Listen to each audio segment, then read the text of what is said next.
Thank you for joining us for this episode of That Solo Life, the podcast for PR pros and marketers who work for themselves. People like me, Michelle Kane with VoiceMatters, and my ever wonderful co-host, Karen Swim of Solo PR Pro. Hi, Karen. How are you doing today? Hey, Michelle. I'm doing great. How are you?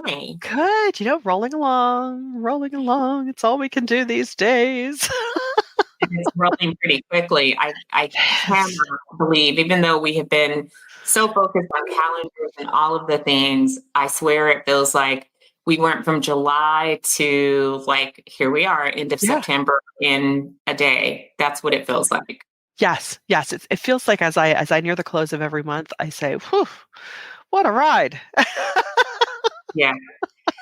So yes, it's definitely, we are in interesting times as ever. It just seems like the items of interest are the things that change, which leads us to our topic today. When this podcast has hit, I believe they have voted, but the WGA, the writers' strike, is over after, what was it, over 140 days? It was since May of this year. Yeah. They have been on strike. Yeah, it was like 146 days, very long strike. Yes, but in their holding out, they reached some what you could call historic gains regarding the use of AI in writing, which is something we've touched on a lot here. And we enjoy the many good things about using AI, but as this writer's strike has definitely brought into the light, there are of course some concerns about how is this going to affect how they do their work, how they are fairly compensated for their work. So we're going to dive in a little bit about that today and just AI and tech in general. So let's do it. So the big takeaway that the writers gained was that they can choose to use AI when performing writing services with consent from their production partners, but they can't be forced to do so, which I thought was a pretty big gain. It's not like they just say, here, just AI us a script for the next sitcom. I think it's historic in that we are in this time where automation technology is really taking front and center in many industries. Surprisingly, technology is also a big negotiation point in the UAW strike, which living here in Michigan, that looms very large and is very much front page news. And, as with, I think back to other times when there were big technological leaps, like the internet, when that became accessible and we started to be able to, read news and gain information on the internet. When you have these big shifts in the way that you do work, unfortunately, laws, rights are not keeping pace with that, with the speed of innovation. And so there's always this tension point between moving from the past and moving toward the future. What I think is really interesting about this is that we're learning, and the writers' strike has taught us this. They're not saying that AI is terrible, don't use it, don't ever use it, let's go backwards. They're embracing the future and grappling with, okay, yes, we want to use this tool. We think that it has some efficiencies, it has some greatness, but they're fighting to keep the humanity and their talent and their skill set. And as sophisticated as AI is becoming right before our very eyes, I do not think that we should ever be so lax to believe that a technological device, no matter how well trained it is, can replace the creativity of the human mind, period, full stop. Whether that's writing, visually, strategic planning. I mean, there are things that AI can and cannot do. And so I think that this strike, the spillover to every industry, has really put workers' rights front and center, but also front and center that we need to value what people really bring to the table. That is so, so true. I mean, not that we want to think back to the pandemic, but what got us through? It was the art that these creators created to, at a time when we could not be together as we were used to being, we at least got to still think and have emotions thanks to binging Netflix for weeks on end. So For sure. I am very glad that they got this deal, because not that I have any say, but I think it is a good deal, because it's like you say, it's, AI is not the devil. It can be a great tool. And, as we've been saying all along, rather than just closing off to it and thinking, ugh, this tech is going to take my job, it's going to be terrible. We need to embrace it, because those of us who do embrace it, learn how to use it well, learn how to incorporate it into our everyday, are going to be the ones that, can still see a living and success. And don't be afraid of it.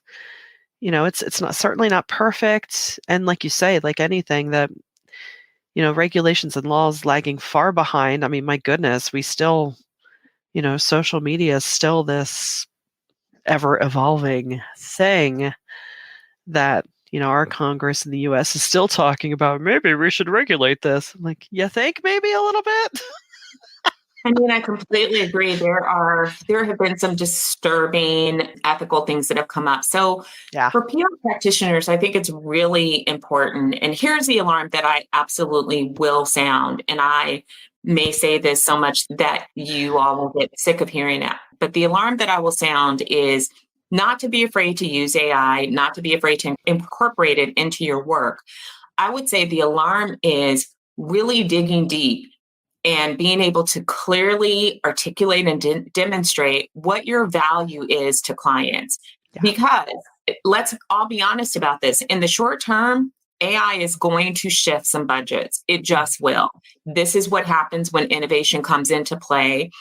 I have already, heard anecdotes from people where their budgets have either been cut or they have been eliminated because clients believe that AI could be a replacement. And with the shifting media landscape and the shifting social media landscape as well, there are actually a lot of threats that I don't think that we can ignore. So if you're in the PR camp of everything's fine, we'll all be fine, don't worry about it. All of the stuff has happened before. True, but we should not be asleep on this one. We really shouldn't. We have to really dig down, really spend some time saying, okay, what is it that I really offer clients? We know this, but I feel like we really do struggle to both articulate it and demonstrate it. That means coming up with custom measurement dashboards, being able to put numbers and metrics to what you do and showing it to clients and making sure that it's the things that matter most to them. Right. Putting together custom dashboards is not that hard. We've talked about this in the past. For so many years at Solo PR Pro, we've had example custom dashboards. There's lots of examples out there. If you want us to do some, type of a workshop on this, we're happy to bring in other experts and to do that. But I think that we should be taking this seriously and understanding that what our understanding and our perspective may not necessarily mirror those that are hiring us. Right. Especially if they are not of the creative mind, or they're not communicators. So, even though it's a punch in the gut to us perhaps, or wounds our ego, we've also been through this before with the rise of creative tools of, well, everyone can design and everyone can write and we can all do social. And, maybe they can get by with it. Maybe they can get by with badly written copy that doesn't really communicate. But one day they will write something that could be damaging to them. I love that example that you brought up about designers, because let's be honest, how many of us embraced Canva like our life depended on it and stopped paying designers to do social media graphics or to do simple designs because we had a tool? And so I think that it would be irresponsible of us to rest on our laurels and say, but we're different, we're protected. That's not necessarily true. And so, again, I do think that we're in this weird part right here between old and new and shifting over, where it's going to be more important than ever that we become better about communicating what we do. And if you think that you're doing this, I would challenge you to think a little more deeply because, I spend a lot of time in PR forums and groups, and I see what people are saying and I see the questions that they're asking and I hear the client struggles that people are having.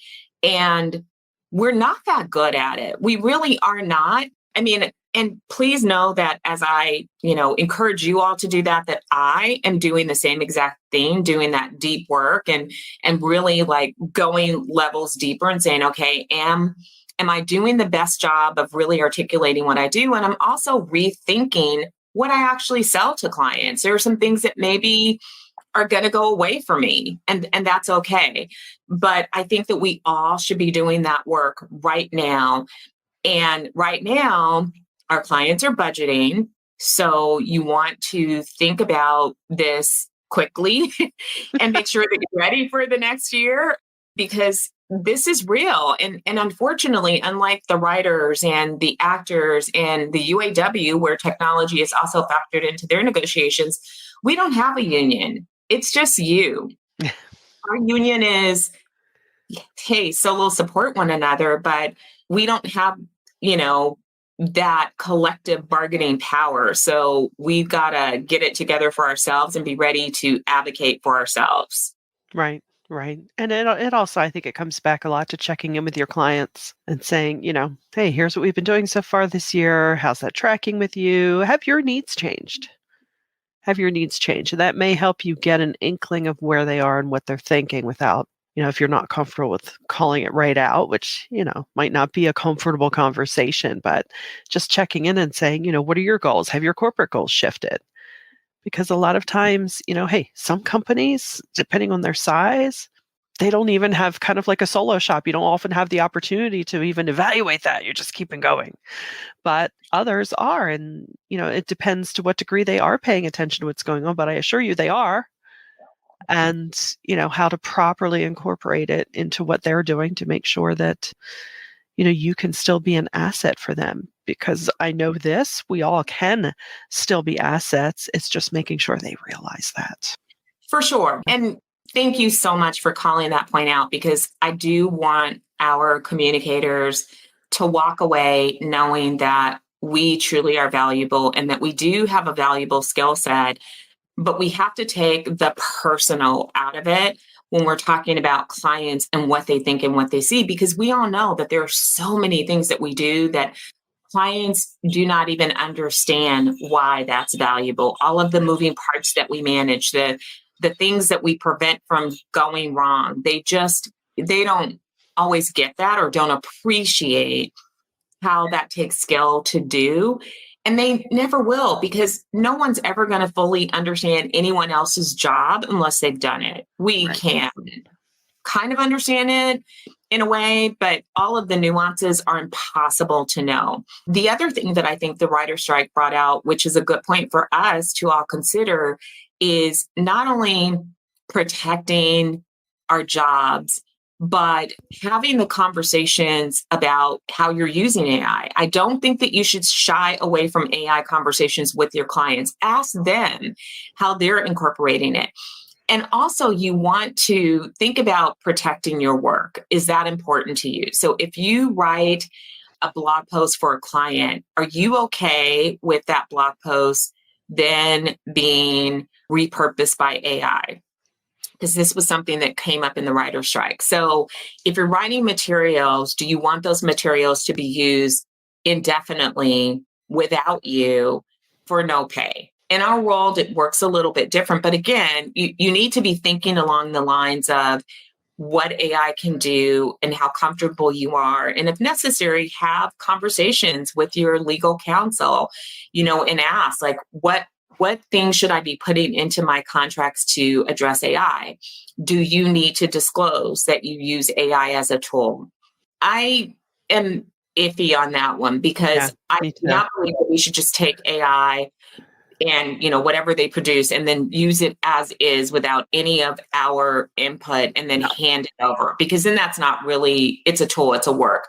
Right. But do you disclose to clients that you use Muckrack for reporting? I mean, I do, but not in my contracts. Like, I'm pretty transparent with clients, like, oh, we use this to gather this, here's what we can gather. But I think that we have to come to a place where we're comfortable. Is AI just another technological tool like your email system? Because it should be. It should just be another tech tool that you use. Agree. I see this coming up a lot about, do I put this in my contracts that I use AI? And I'm not sure why we would do that. Like, why?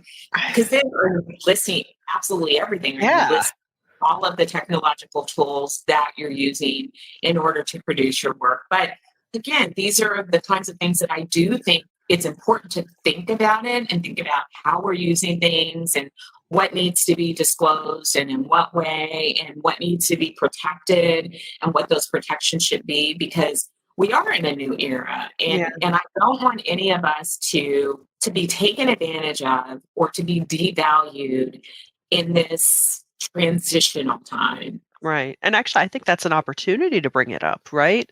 To help frame it for the client of, because I certainly wouldn't spell out to a client, well, I wrote this in Word, so I used spell check for sure. And then I ran it through Grammarly just to check for plagiarism, even though I didn't plagiarize, but I just wanted to be sure. I mean, it could be exhaustive, but since AI is Yeah. such a new, big, hairy thing, it's worth a conversation to say, hey, I consider this a tool, which honestly makes me more efficient for you. But also, even though as AI is getting smarter, I mean, the tool that I use, I've noticed some blips. The quality's taken a little hit. There's a lot of flowery prose in there that I'm like, ugh, depending what I feed it. So, all these things factor in to the conversations. And I think it's about having those conversations with your client because, again, being a PR practitioner, we're communicators, but we're also sometimes therapists and we're educators. We're all the Yeah. things, whether they realize it or not. And here's a little AI hack for that, by the way, Michelle, for our listening audience. When you are using ChatGPT to generate content and you're not happy with the style, first you can, prompt it differently with the Yeah. style, but then you can ask it to rewrite it in Yes. several different styles. So you can tell it Yes. specifically, like you can say, rewrite this in conversational style or rewrite this, giving me 3 different styles. And it'll tell you what style it's using and rewrite things. And so sometimes you'll find that there's a mix of styles that kind of works for you and gets you Yeah. thinking and able to pull it together. So Yeah. yeah, you can get away from the AI-ness of it all. It's like, lose the flowery prose. Yeah. That was junk. Try again. Although I have to tell you that sometimes it's really fun to give AI a little bit of license and give it some fun prompts and tell it to do something weird, because what you get back can be surprisingly just so creative. That's true. Yeah. So, as we've been saying, we can have fun with it, but it is a serious development in all of our worlds, and who knows what's to come. But as always, we want you to be as ready as possible. And we know that our solos are savvy smarties to begin with, so that already puts you steps ahead. So don't be afraid of it. But if you found value in this time together, please pass it around. Please share the Solo PR Pro love. And until next time, thanks for joining us for That Solo Life.